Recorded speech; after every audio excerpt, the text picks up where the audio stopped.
Hey guys, what's going on? Tyrauku here, back with another raid video. So today, actually back with another Skytouched Shaman video. So a while back, I think it was a few months ago at this point, I made a video on Skytouched Shaman. I believe it was talking about her either an immunity gear or a shield set, one of the two, but she's actually even more viable and even more gear sets than I originally gave her credit for. All right. So she's actually insane. So the reason why I've been playing with Skytouched a little bit more recently is because if you don't know about the current arena meta, basically Kymar and Warlord are kind of excelling in defense and even in offense. I mean, especially Kymar with the recent 10x, he's really becoming more and more popular. Not that he wasn't already, but more people got him, so more people are using him. Now, with Kymar and Warlord, I was kind of looking for some ways to kind of counter them, all right?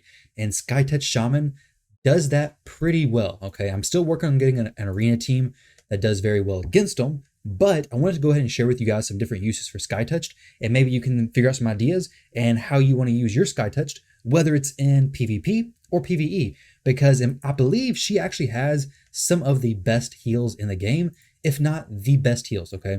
So she can heal for insane amounts of damage.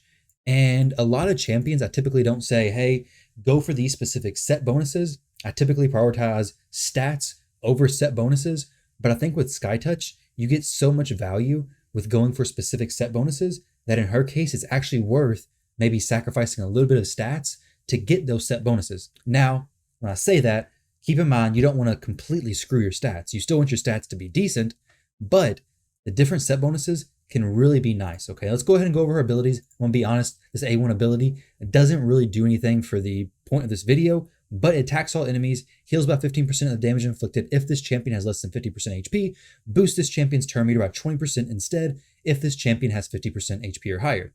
Now, you could throw in retaliation gear, something like that where she's counterattacking. I'm sure that's going to boost her turn meter if she has over 50% HP, but compare that to these other sets I'm going to talk about. I think these other ones are way better. And honestly, this A1, if it could even hit hard, I'm not that worried about it. Personally, I would rather this ability be switched to a single target ability or something like that, because the AoE makes her less usable. Because if it was a single target ability, you could bring her into the Spider's Den, not Spider's Den, but the Nether Spider boss in the Doom Tower. You can't do that very well right now. You can if you build a team around her very specifically, but with the little spiderlings who have counterattack, it makes it very difficult to bring Skytouched Shaman.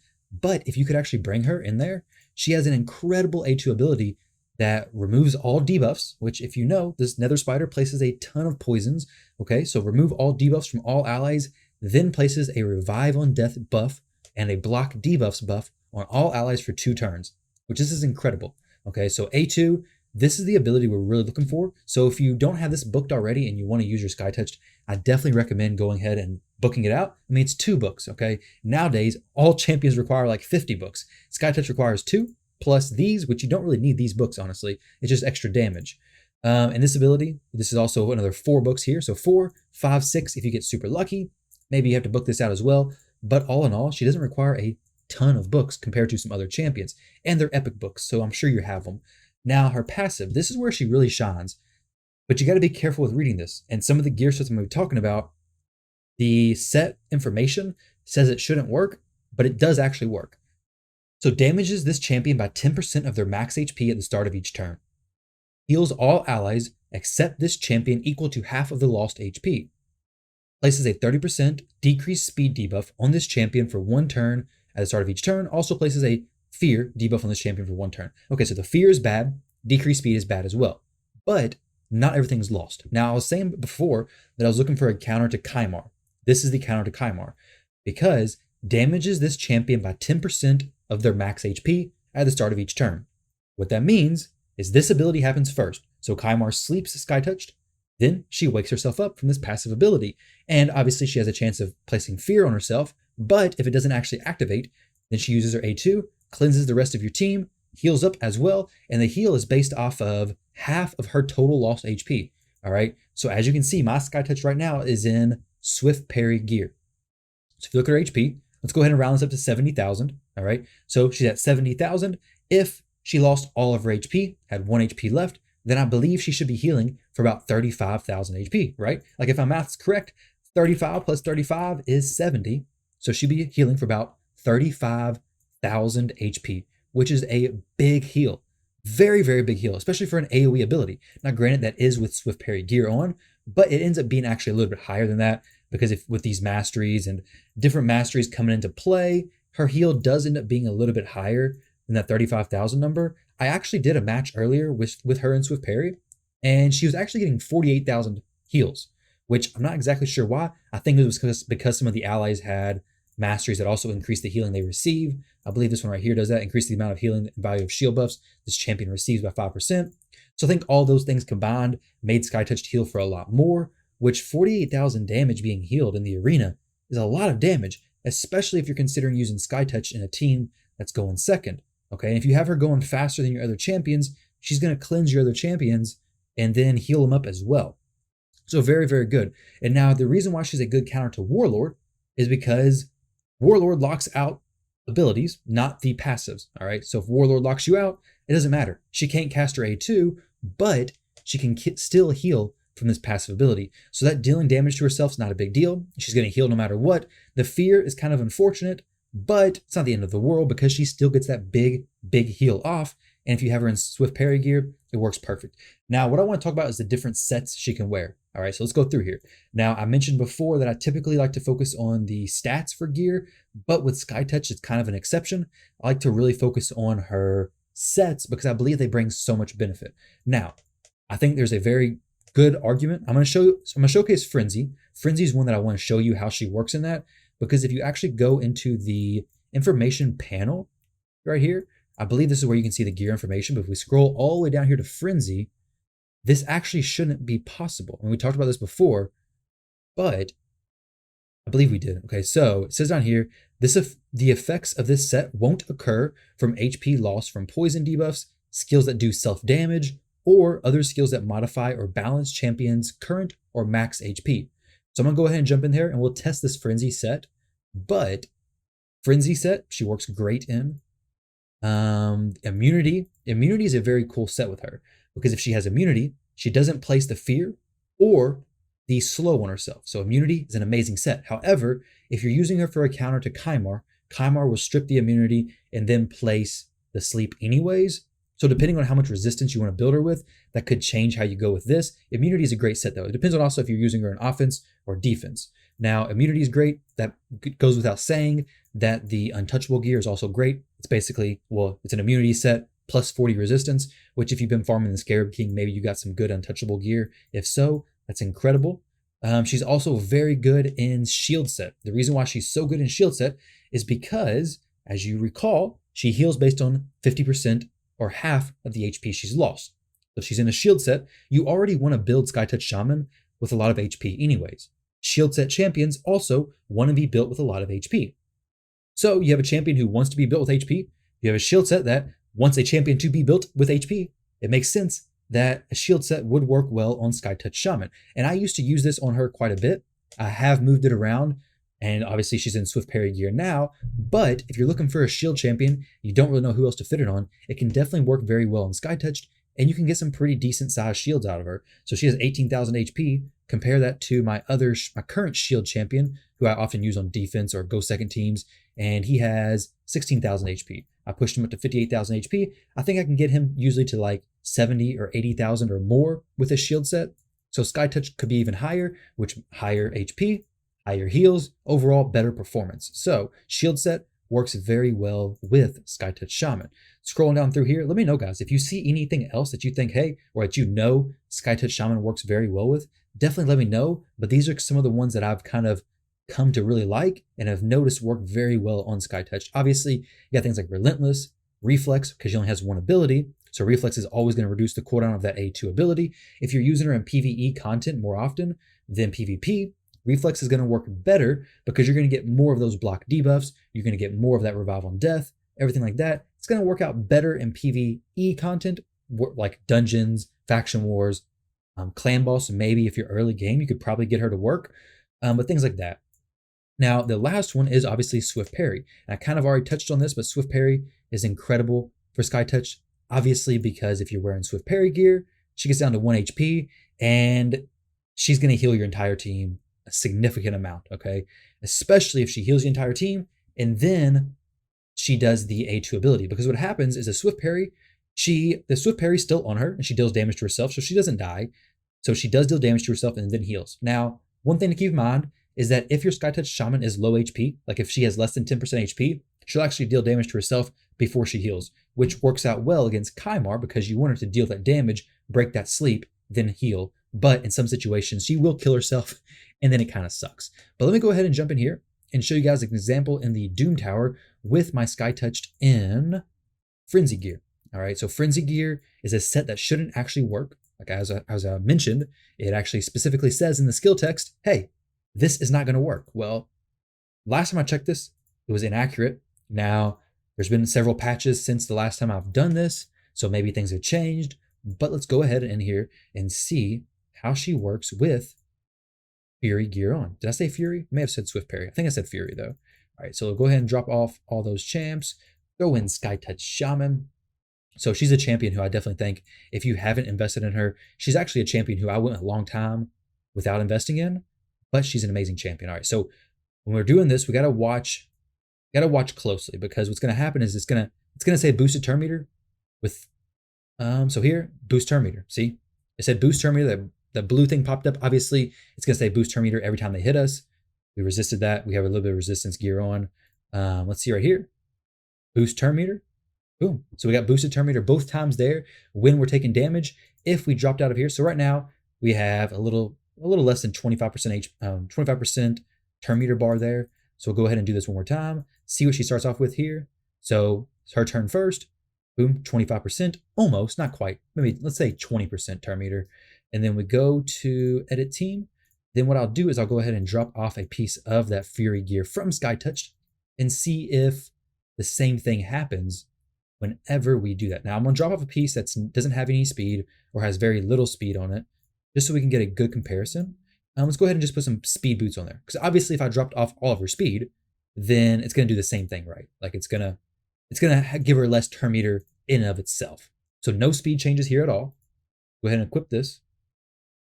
And then see how this works out just to make sure that it's working like it's not supposed to, right? That's what I like. I like things when they work the way they're not supposed to most of the time. Okay, so no turn meter boost. She has nothing there at all, right? So clearly the Frenzy Gear is working to boost her turn meter. Now, why would this be important? Well, obviously if you got Skytouched to go very fast, she'd be going quick on your team anyways, dealing damage to herself, and then boosting her turn meter more and more.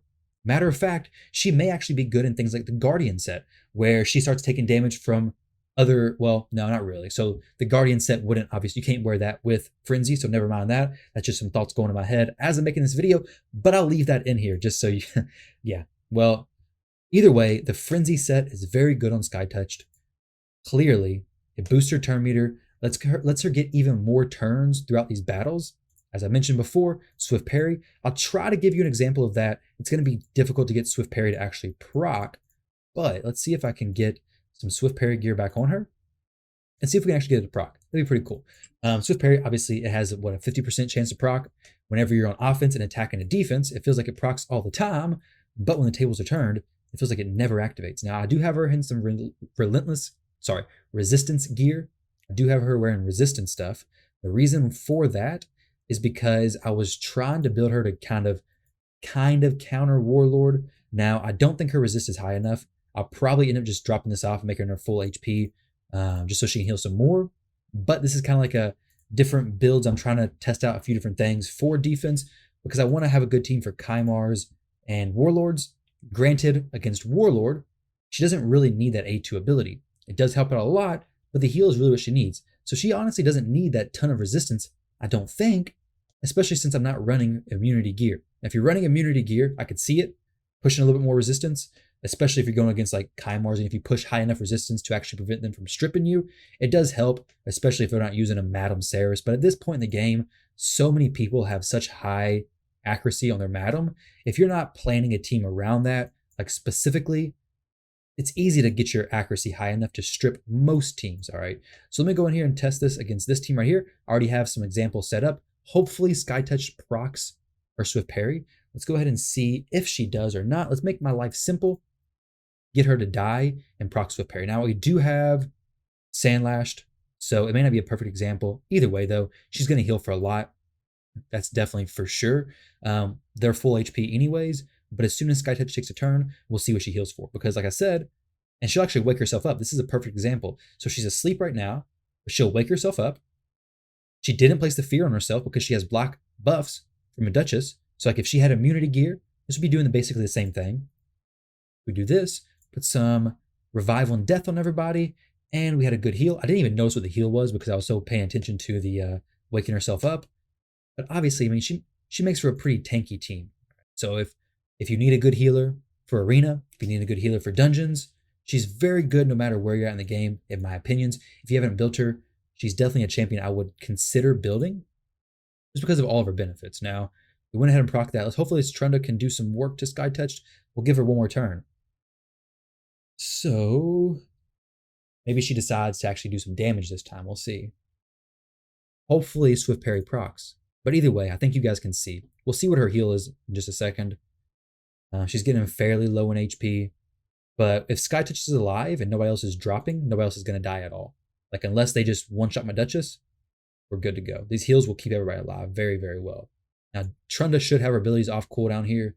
I think she should be going pretty... Oh, no, she's still using her A1. I guess she just likes that a lot. Let's see what Skytouch heals for here. We'll see some green numbers pop up. Or look, 25,000 HP on both those champions. Skytouch is not missing... She's missing a little over 50% HP. So 50% of her HP, we take half of that, and then half of it again, that's the heal. But you'll notice that that heal is already bigger than what it should have been. So I really like how much she can heal. It's actually crazy. We'll see how much total healing was done as soon as we back out of this battle. Obviously, this could go for a long time. Oh, perfect, perfect, perfect, perfect. So we got the Swift Parry proc just now. Let's see how much our heal is at this point, all right? So we know this is going to be crazy high. If she gets a turn ever, doesn't matter. So Duchess is going to die, obviously. Eventually, Skytouched heals for, assuming, okay, doesn't matter, sleep, no problem. 50,000 HP. She woke up from the sleep. She does have the fear on herself because she didn't have block buffs or anything, block debuffs. So we can't use this A2, unfortunately. If we could use this A2, we could place this on Duchess, and then Duchess, if she dies, she'd just be revived on death, and then our team would be ready to go for another round. But a 50,000 HP heal, that's what I was talking about, is if you look at my Skytouched HP, it is not 50,000. Now, granted, who was I using as a leader? I may have been using Ursuga. Crap, I had to refresh these. Let's go get a free one real quick. So if I was using Ursuga, oh, dang it. So we got to wait 30 minutes. Let's screw it. We'll go ahead and refresh it just for the video. All right, so let's see. Was it Ursuga? Yeah, it was Ursuga. So obviously she gets a 33% boost to her HP. That's what's causing it to be that 50,000 HP heal, because clearly that 50,000 HP is way more heals than what it should have been, right? 50,000 HP, like I can do basic math. 50,000 times 2 would be 100,000. So she's healing as if she had 100,000 HP, assuming that that process works out correctly. Now, like I said, she does have these abilities where she heals for more, places the best champion by 10% if the target ally has 40% HP or less, plus the allies having this ability. So there's some extra heals coming from those other areas as well. But nonetheless, if you're looking for a good champion to do well against the Kymars, do good against warlords, do good against on a go second team, just do good in every area of the game, basically. Skytouched Shaman is a very good champion. Let me show you the masteries I have currently on her. Like I mentioned though, I'm currently going through several different builds with her. This may not be the perfect mastery setup for you. Definitely check out some other ones, see how you like her build. I used to not run her with this ability. You could maybe even run her with the timely intervention. Whenever an ally drops low, she'll get a turn, so then she can heal them pretty quickly. That's a very, very good mastery for Skytouched Shaman, and I may actually go that soon because now that I'm seeing resistance being a little less valuable for Skytouched, especially since I'm not trying to push over 500, I may actually go this ability because increases the champion's turn meter by 20% whenever an ally hero drops below 25%. That actually has a lot of value, especially when you consider Skytouched is a champion who's going to pick up those champions who have dropped low, which they're going to drop low right after the enemy's nuke in the arena or in dungeons, anything like that, whenever you're getting kind of in a bad spot anyways. So let me know what you guys think. Are you going to build Skytouched Shaman? Did you already build her? Have you already seen videos on her in the past and you already know how good she is? Thank you all very much for watching. Don't forget to click one of the videos that are about to pop up. And don't forget to like, comment, and subscribe, and I'll catch you guys in the next video.